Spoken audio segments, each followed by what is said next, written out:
Soy Claudia Bolaños de Contrarréplica y quisiera pedirle para poder grabar esa parte de las cifras que nos dio de todas las reformas que se han realizado, y también le quiero pedir su opinión acerca pues de esta embestida que ha habido también contra el Poder Judicial. Hoy en la mañana la presidenta Claudia Sheinbaum, bueno, pues descalificando, ¿no?, las opiniones que ayer vertió eh, la ministra presidenta en su informe, lamentando, bueno, lo que ha sucedido en todas estas últimas semanas o meses, ¿no? Más bien ella habla del último sexenio, que fue un ataque contra los impartidores de justicia, y la presidenta hoy niega eso, pese a que hubo incluso una sección que tenían para estar descalificando a los jueces. Y bueno, pues esto se da también en una situación en la que la presidenta ha mencionado que es tiempo de mujeres, ¿no? Entonces eso es lo que le quiero. Muchas gracias, Claudia. A ver, yo empiezo. Las reformas. Hasta octubre yo personalmente en la página de la Suprema Corte de Justicia conté 801 reformas. Y lo menciono mucho porque es un referente para que dimensionemos la magnitud de la tragedia de lo que está sucediendo. Siempre se pone como ejemplo incluso las enmiendas a la Constitución de Estados Unidos, que han sido muy pocas, porque al final la Carta Magna, o sea, este documento que nosotros nos damos como Constitución, pues deberían de ser las normas generales. Sin embargo, con una desatinada técnica legislativa, pues han incluso, pareciera ya receta de cocina la Constitución, ¿no? Han metido una serie de reformas que no mandan a leyes secundarias y que no la mandan a nosotros. Y en lo que va de septiembre a la fecha, pues ustedes saben que hemos reformado ya cerca de 50 artículos de la Constitución. En muchas el PAN ha acompañado.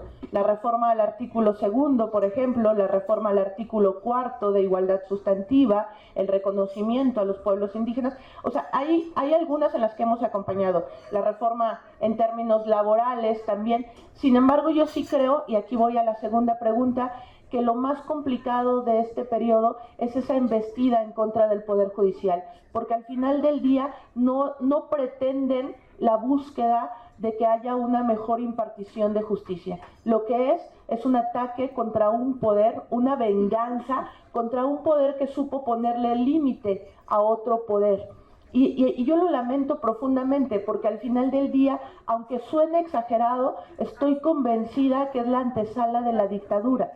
Cuando el poder se concentra en unas cuantas manos, es dictadura.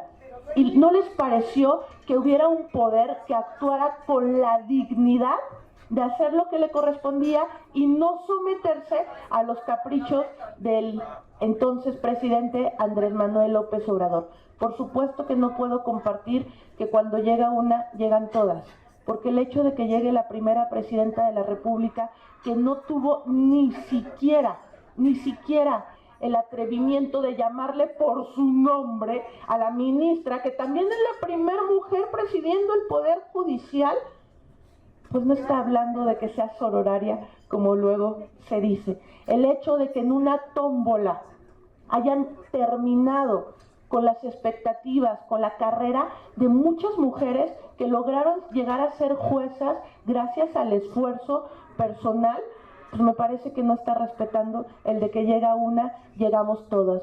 Y ayer me llamó mucho la atención una frase de la ministra Norma Piña, que decía que en la época de la posverdad, porque yo estoy convencida de eso, que lamentablemente estamos en la época de la posverdad, y que aunque haya quienes hablemos totalmente con la verdad, lo que ganó es la narrativa perversa de un movimiento como es Morena, porque desde el púlpito de la mañanera todos los días el presidente dividió a los mexicanos entre quienes él dice que son pueblo y entre quienes él dice que somos traicioneros a la patria solamente por pensar distinto. Y todos los días atacó a los juzgadores. Todavía ayer aquí veíamos a una diputada del Partido del Trabajo presentando una iniciativa y argumentando que el Poder Judicial le había dejado mucho que deber a los mexicanos porque había casos como el de García Luna. cuando el de García Luna nunca hubo un amparo en el Poder Judicial de la Federación. Es decir, no fue juzgado en México. Es decir, han manipulado tanto la información que pareciera que esos criminales que quedan libres es culpa del Poder Judicial, cuando en mucha medida es culpa de cómo se integran las carpetas en el Ministerio Público. Y ahí no están tocándolo la reforma, no están tocando los MPs, no están tocando las fiscalías estatales, no están tocando la Fiscalía Federal. Y todo esto lo digo porque al final nos viene a dar la razón en que simplemente es una venganza. Y es una venganza porque han llevado un proceso tan desasiado que los comités de evaluación terminaron integrados por hombres y mujeres totalmente afines a Morena, porque no pudieron ni siquiera tener aseo en las listas. O sea, lo que ayer denunciamos de encontrar folios con Jorge 1, Jorge 2, Jorge 3, pues habla de la falta de seriedad con la que están llevando un proceso que es de suma importancia y que al final del día todo va a ser simulación. Y lo vamos a ver entre hoy y mañana, el recorte presupuestal al INE, que no permite que haya una elección realmente. Es decir, al final todo esto es un circo para terminar haciéndose de juzgadores manipulables, de juzgadores afines a Morena, y no realmente en la búsqueda de que el Poder Judicial pudiera dotar de mayor certeza, de mayor justicia a las y los mexicanos. Buen día, diputado. Sobre este mismo tema, en la mañana decía precisamente Claudia Sheinbaum que si habría un Poder Judicial autónomo, independiente, será el que se va a constituir ya próximamente, que ahí sí está totalmente alejado pues del Poder Ejecutivo. Y la segunda que es que pareciera una nimiedad de, por ejemplo, con el caso de los vapeadores, tú dices que van a ir poco a poco contra nuestras libertades. Ahora resulta que la gente no es libre de ejercer sus derechos de fumar lo que quiera y como quiera, ¿no? Ahora es un delito una vez que ya se aprueben los congresos locales. ¿Qué otras libertades podrían estar en riesgo inmediatamente, aparte de la libertad de expresión, que pues ha sido perseguida ya unos 8 años casi? Y la tercera es con relación al presupuesto. Pues todavía no se ponen de acuerdo realmente cuánto van a quitarle a los órganos autónomos que desaparecieron y a otras entidades, pues para decir si recortamos el presupuesto. Gracias. Mira, yo empezaría diciendo que si todavía, como en los 90s, como en el 2000, si todavía acudiéramos a una enciclopedia escrita y tuviera fotos, la foto de mentirosos, de cómo describir la palabra mentiroso, tendría que tener la foto de Claudia Sheinbaum y de los de Morena. O sea, es absurdo, pues, cómo se han hecho de lenguaje. ¿Cómo pueden hablar de un Poder Judicial independiente si dentro de las candidaturas que ellos pretenden, pues vienen nombres totalmente cercanos a ellos? ¿Y cómo pueden hablar de un poder independiente si cuando el Poder Judicial no acató los caprichos, reitero, y dio órdenes de suspensión a las megaobras y aceptó amparos, fueron contra el Poder Judicial? La verdad es que la narrativa de que van por un Poder Judicial independiente se cae a pedazos cuando vemos cómo están llevando el proceso. Reitero, en el comité de evaluación vimos aquí, en el comité de evaluación que emanó del Poder Legislativo, vimos gente muy cercana a Ricardo Monreal, vimos gente muy cercana a Andrés Manuel López Obrador, y ellos son el verdadero elector, no son los ciudadanos. Es el comité de evaluación quien determina con criterios muy poco claros, excepto los del propio Comité de Evaluación del Poder Judicial, que tiene los estándares muy bien establecidos, pero en el Poder Legislativo no hay mucha claridad en cómo determinar si es idóneo o no un candidato, y en el Poder Ejecutivo ni siquiera, es totalmente opaco. Y lo que sucedió ayer con la aprobación a las leyes secundarias me parece que es el último clavo del ataúd. Estamos hablando de que van a permitir la creación del Comité de Disciplina, y yo no me canso de decir que es la Santa Inquisición al Poder Judicial. Es decir, con criterios políticos van a determinar si un juzgador está cumpliendo o no. Eso no permite ni independencia ni autonomía. Y respecto al presupuesto, me parece de escándalo que todavía en el paquete económico del 2025 viniera asignado recursos a los organismos autónomos cuando ellos sabían que iban a desaparecer 7. Pero también me parece una mentira que hablen de una cirugía mayor al presupuesto cuando empezaron anunciando que le iban a mover 20,000 millones de pesos, que representa un punto 25% de los egresos del país. O sea, esto no es una cirugía mayor, es un curita cuando mucho.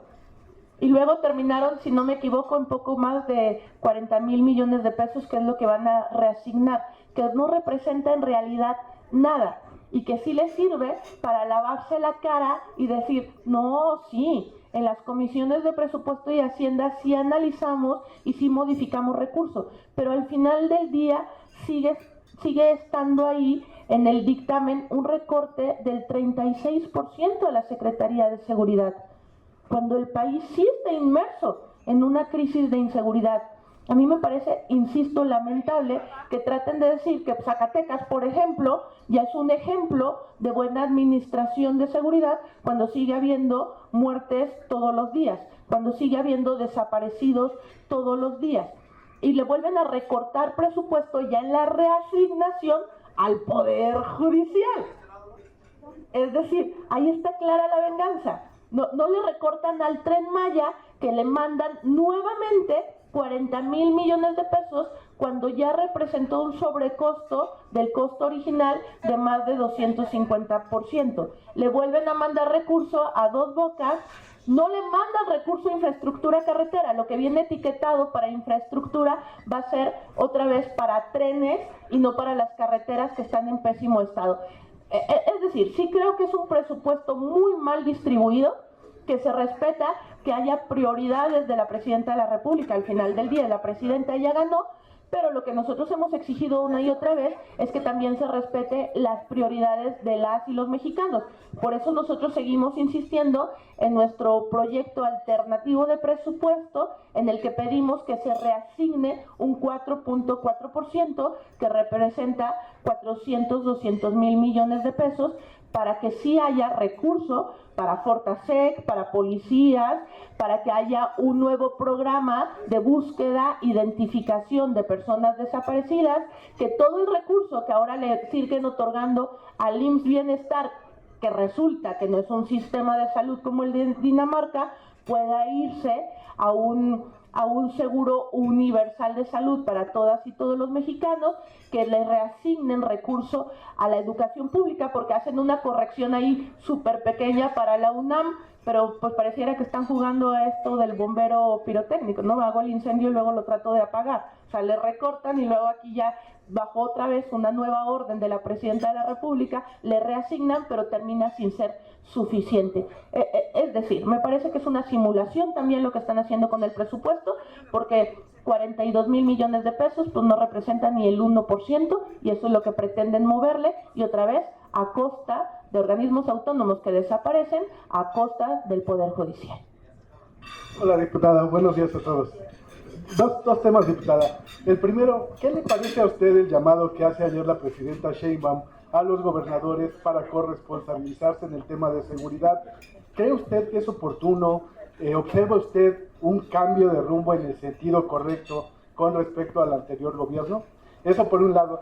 Y si nos puede compartir el escenario que ve usted en la relación México-Estados Unidos, sobre todo por los perfiles que está designando el presidente electo en la Secretaría de Estado, por ejemplo, y también el embajador con un pasado en la CIA, un perfil en El Salvador apoyando tareas anticrimen, un perfil duro realmente, por favor. Yo empezaría diciendo primero que la buena relación entre los tres órdenes de gobierno debe existir, y ahí lo digo con mucha objetividad. Festejo la decisión de la Presidenta de la República de poner en la Secretaría de Seguridad Pública a un perfil como el de García Harfuch, porque la verdad es que el perfil de Rosa Isela, con todo respeto, dejó muchísimo que desear. O sea, la política de abrazos no balazos fue un fracaso, y así lo demuestran los más de 240,000 homicidios que hubo. Pero, por otro lado, ¿de qué sirve que haya un buen perfil en la Secretaría de Seguridad si le recortan 36% de su presupuesto con relación a este año. ¿De qué sirve que hayan modificado lo ya modificado en la Constitución en el artículo 21? Porque recordemos que primero aquí pasó una reforma para que el mando de la Guardia Nacional estuviera en la Sedena, y luego vino nuevamente una reforma al artículo 21 para que se le otorgaran más atribuciones a la Secretaría de Seguridad Pública. ¿De qué sirve que venga el secretario de la Junta de Coordinación Política y nos diga justamente que parte elemental de la nueva estrategia va a ser la buena coordinación entre los tres órdenes de gobierno, si siguen sin mandar recursos a los estados y a los municipios? Porque si viene un recorte significativo en el ramo 33 de las participaciones federativas que impacta directamente en seguridad en los estados. O sea, totalmente a favor de que haya buena coordinación. El tema es que se debe reflejar también en el presupuesto para que sea muy viable. Y al final del día, los estados que más están ardiendo en este momento son gobernados por Morena. Y me parece extremadamente ridículo que Rocha ni siquiera se haya sabido el nombre de su secretario de Seguridad. O sea, ahí hay un tema gravísimo. Un gobernador que no ha acatado que Sinaloa está en guerra. Por otro lado, la relación con Estados Unidos, lo dijimos, yo creo que se debe tomar muy en serio las amenazas del presidente electo, y se debe tomar muy en serio porque 80% de las exportaciones de México, de la relación comercial de México, son con Estados Unidos. Es nuestro principal socio comercial, y ahí hace falta que haya diplomacia de altura, sin intervencionismo. O sea, también lo dijimos muy claro en el PAN. En el PAN estamos de acuerdo en cerrar filas cuando se trata de resguardar la soberanía nacional, pero entendiendo que México no está aislado del mundo y que nuestro principal socio comercial aparte es nuestro vecino. Y entendiendo también, y lo digo con mucha responsabilidad, que parte de lo que pedía el presidente electo de Estados Unidos, pues es que en México se logre pacificar al país. Eso también lo queremos los mexicanos, una guerra contra el fentanilo. Y aquí se me fue la pregunta que hacía Margarita. Me parece extremadamente inusual, por no decir otra palabra, que junto con el fentanilo pongan a los vapeadores y permitan que se siga fumando. Es decir, cuando ya hay estudios científicos de médicos serios que dicen que el vapeador pues es un periodo de transición para dejar un vicio hacia el tabaco. Que se regulen los vapeadores, por supuesto, pero prohibirlos a nivel constitucional pues no es otra cosa que una campaña populista como siempre. Y respecto al posible nuevo embajador, bueno, habrá que estar muy, muy atentos. Yo lo que sí creo es que sí, México se debe hacer cargo de la crisis de seguridad que tenemos, que debe aceptar una colaboración regional, porque al parte estamos inmersos en una región, sin que esto jamás, jamás atente contra la soberanía del país.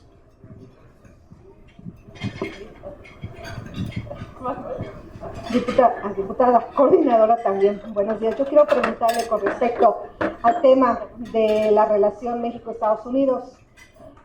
Si bien tiene poco este gobierno al frente del país, y usted dice que hay que tener mucha cautela, casi que con pincitas el trato con Estados Unidos, yo le pregunto, ¿es necesario que haya un cambio en la Secretaría de Relaciones Exteriores? Porque si bien Juan Ramón de la Fuente pues no tiene esa carrera, le falta mucho camino, ¿es necesario un cambio o simplemente tenemos que aguantar ya las amenazas veladas y que nos quiere convertir en un estado más de la Unión Americana?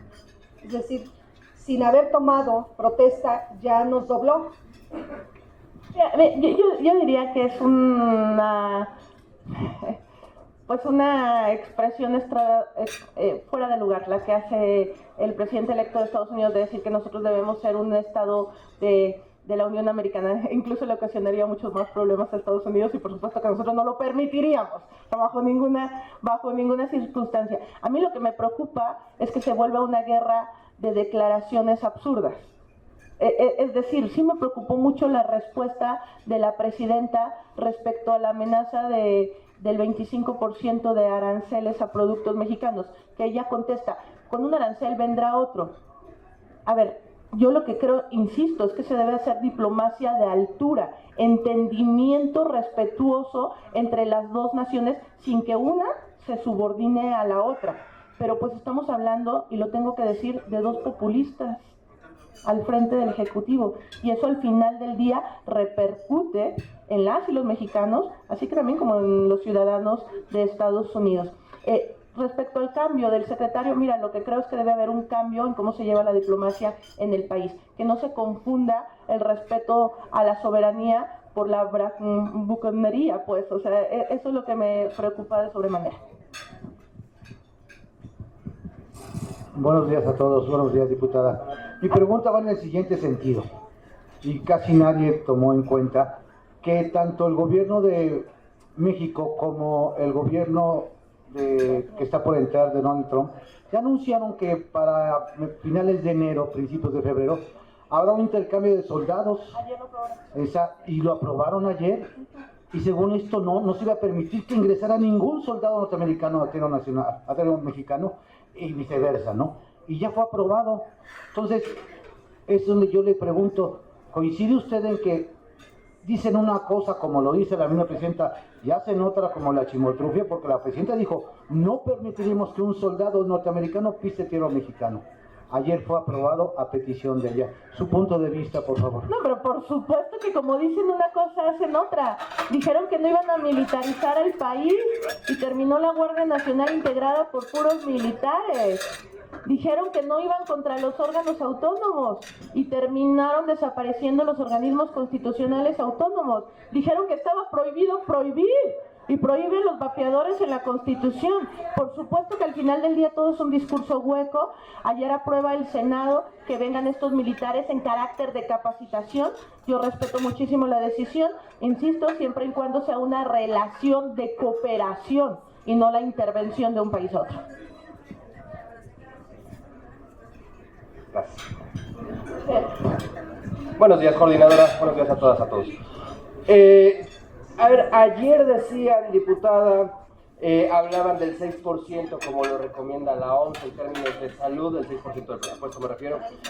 Hablaban de redirigir 50,000 millones de pesos del presupuesto de Pemex hacia la reactivación económica, en fin. Sin embargo, yo vuelvo a preguntar cómo.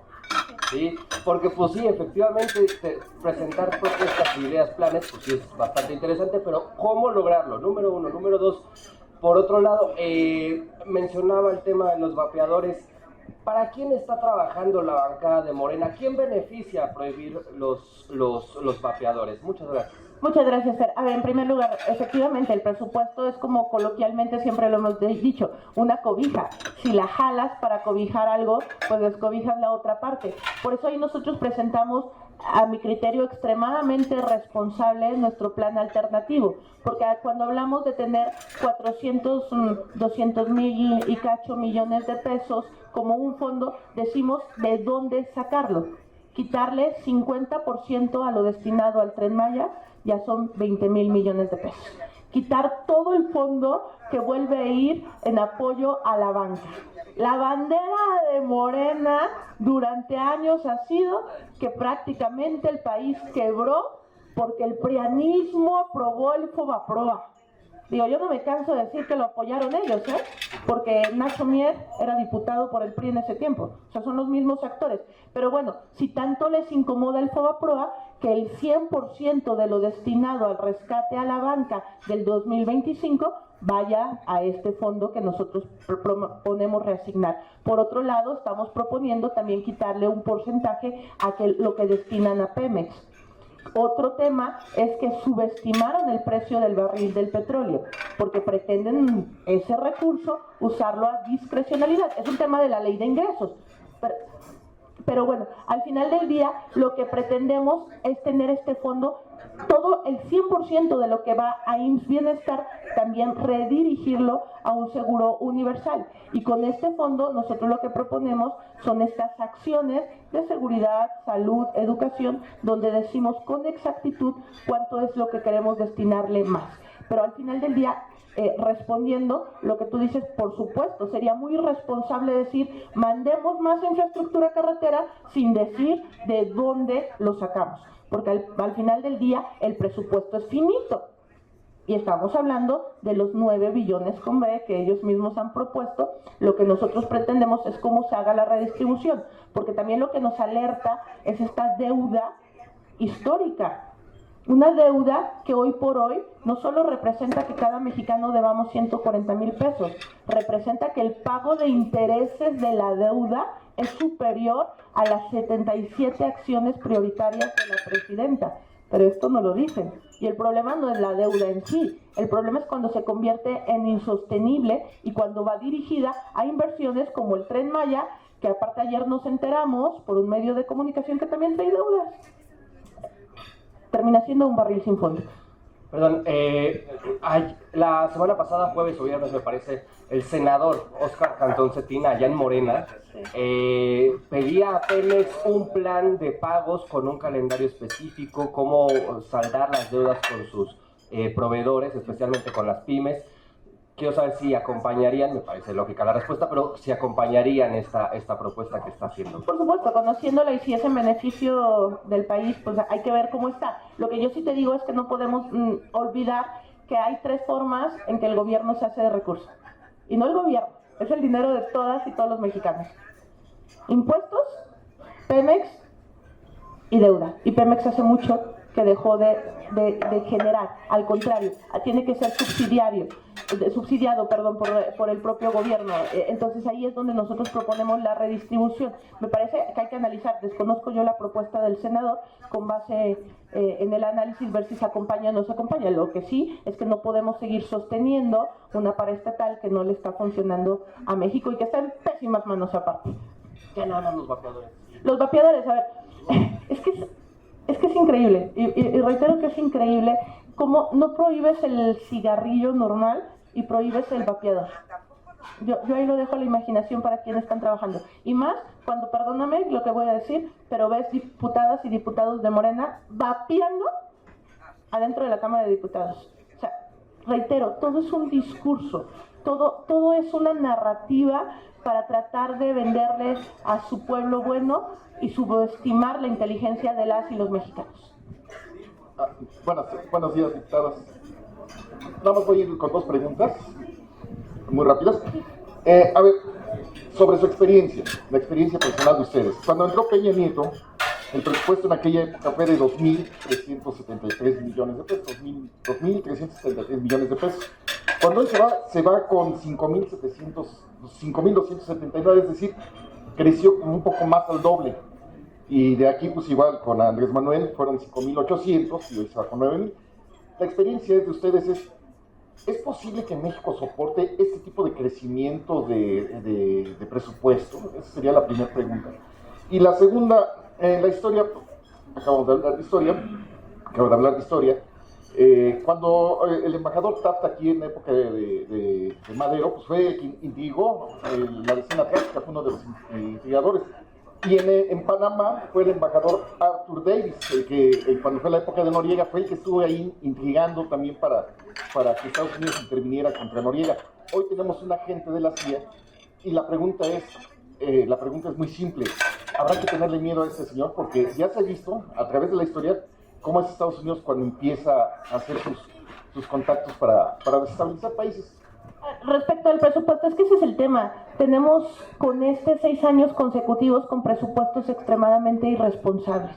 Presupuestos que no están generando un crecimiento económico.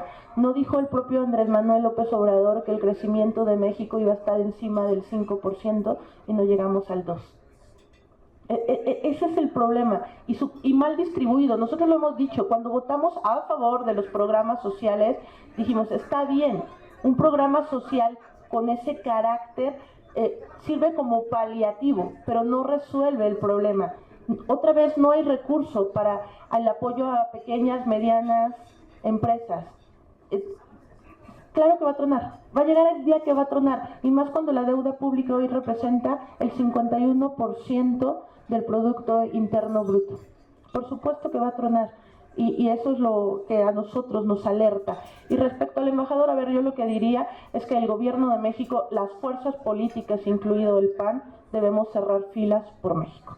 Eso es incuestionable. Y lo dijo Jorge Romero, nuestro presidente nacional. Cuando se trata de la patria es primero y dejamos nuestras peleas domésticas al interior. Pero bueno, al final del día hay que esperar a ver cómo es el actuar del próximo gobierno de Estados Unidos y de su embajador. Buenos días, diputada. Hoy inicia la discusión del presupuesto 2025.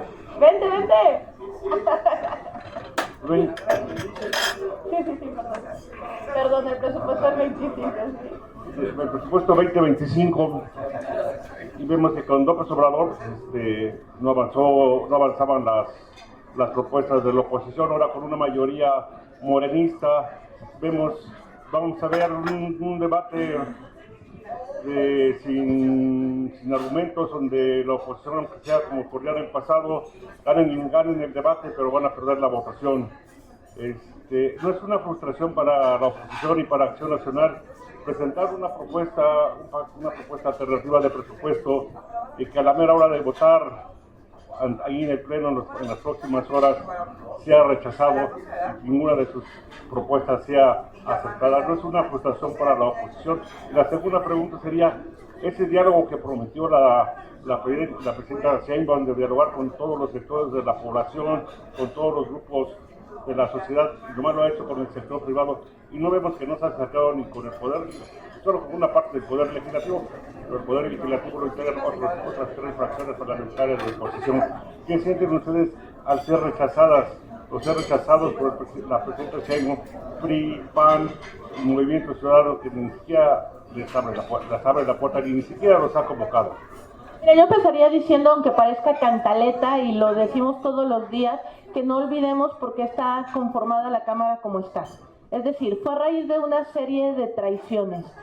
Fue solo el 54% de las y los mexicanos los que votaron por Morena, por el Verde y por el PT en conjunto. Ellos no merecían ni legal ni legítimamente tener el 74% de las curules. Fue una sobrerepresentación que permitieron lamentablemente las autoridades electorales, y eso es una mayoría artificial. Y si con base en mentiras, si con base en trampas lograron una mayoría calificada que las y los mexicanos no les dieron, pues al menos deberían de tener la decencia de legitimarse en el ejercicio de poder. No ha sido así. Ellos están ebrios de poder y están haciendo lo que se les ocurre. Efectivamente, no somos ilusos, pues decía el fundador del PAN, que no haya ilusos para que no haya desilusionados. Sabemos que si no hay diálogo, que si no hay buen entendimiento, difícilmente una propuesta de la oposición va a pasar. Y máxime cuando el Poder Legislativo, desde hace ya años, no solo en esta 66 legislatura, pues se convirtió en una oficialía de partes. Prácticamente se está legislando lo que manda el Ejecutivo y no con base en el derecho que como legisladores tenemos. Sin embargo, nosotros no podemos claudicar a nuestro derecho de ser diputados y de proponer y de exigir, porque al final del día los 71 diputados que estamos aquí del PAN no llegamos por ósmosis, llegamos porque 10,000 millones de mexicanos creyeron en el PAN, y por eso nosotros tenemos que seguir proponiendo a unas sabiendas que es difícil que pase una propuesta. Respecto al trato de la Presidenta de la República, pues es que lo más lamentable en el retroceso democrático desde Andrés Manuel López Obrador es que el presidente y ahora la presidenta dejaron de ser jefes de Estado para convertirse en líderes de un partido.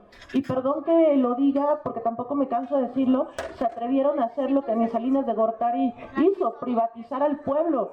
Ahora resulta que lo que ellos digan es lo que dice el pueblo. No es así, y no es así, y el PAN desde 1939 ha sabido plantarle cara al autoritarismo, a unas sabiendas de que hay momentos en que nosotros solo daremos el discurso y que lamentablemente nuestras propuestas pues a lo mejor no pasan, pero estamos obligados a seguir representando a quienes sí creyeron en nosotros. Hola, buenos días. Ivonne Reyes de Reporte Índigo. Yo quisiera preguntarle sobre este llamado que hizo la presidenta Sheinbaum a los gobernadores de los estados a que estén preparados ante el riesgo de las deportaciones masivas que se espera. Y las implicaciones, mi pregunta será las implicaciones también que esto tendría, ¿no? Porque, bueno, Trump ha amenazado con que incluso ya no va a permitir los nacimientos de hijos, ¿no? De los... Entonces, las implicaciones que tendría tanto política como económicamente. Sin duda, Ivonne. A ver, nosotros hemos dicho una y otra vez que hay muchos signos de alarma para que se avecine una crisis sin precedente en México. No la deseamos, espero equivocarme, pero la realidad es que han sido factores que juegan en contra del país. La malreforma del Poder Judicial, que crea incertidumbre e incluso todavía no se ha renegociado el Tratado de Comercio con Canadá y Estados Unidos y hay que ver qué pasa. La llegada de este nuevo presidente de Estados Unidos que otra vez anuncia medidas muy complicadas en cuanto a migración. Yo sí creo que no estamos preparados. Y no estamos preparados porque reitero que el modelo económico que ha impulsado la Cuarta Transformación no es un modelo económico que luche contra las desigualdades, no es un modelo económico que genere empleo. Es un modelo que da paliativos, es un modelo que pues da limosnas pues con los programas sociales. ¿Qué vamos a hacer cuando regresen miles de familias que muchas de ellas incluso son el sostén económico? Recordarán ustedes que fue un anuncio de 8 columnas el aumento de las remesas y que hasta lo anunciaron como logro de gobierno, cuando al revés debería darnos vergüenza que estados como Zacatecas, que estados como Michoacán se sostengan de las remesas y que no han sido capaces de generar empleo para sus ciudadanos y se tienen que ir a Estados Unidos. Yo creo que se debe rediseñar el plan y que no basta con decirle a los gobernadores, hey, estén atentos. Oye, Maru, en Chihuahua, te mando un poco más de recursos, pero estate atenta porque aparte tendrás que actuar como frontera no solo de los que deportan, para que no pasen. O sea, sí estamos ante una grave crisis migratoria y ahí el gobierno debería ser mucho, pero más responsable de lo que está haciendo.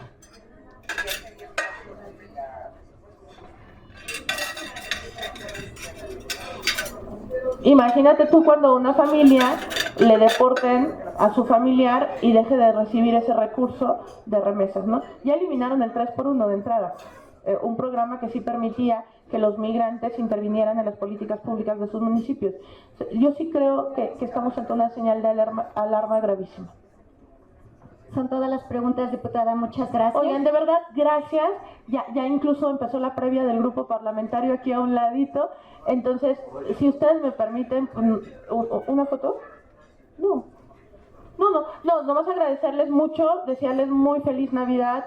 Es altamente probable, y lo tengo que decir con toda la transparencia, que toda vez que hay cambio en la dirigencia del Partido Acción Nacional, puede haber un cambio en la coordinación. Es un tema que yo respetaría porque así es una facultad del presidente estatutaria, pero yo me quedo con el mejor sabor de boca, tanto de ustedes como amigos, como de mi grupo parlamentario, que han sido muy, muy generosos y que ojalá que mi granito de arena pues haya servido para que el PAN dé una nueva cara y entendamos pues la responsabilidad enorme que tenemos como oposición ante esta crisis democrática que estamos viviendo. Muchas gracias, feliz Navidad.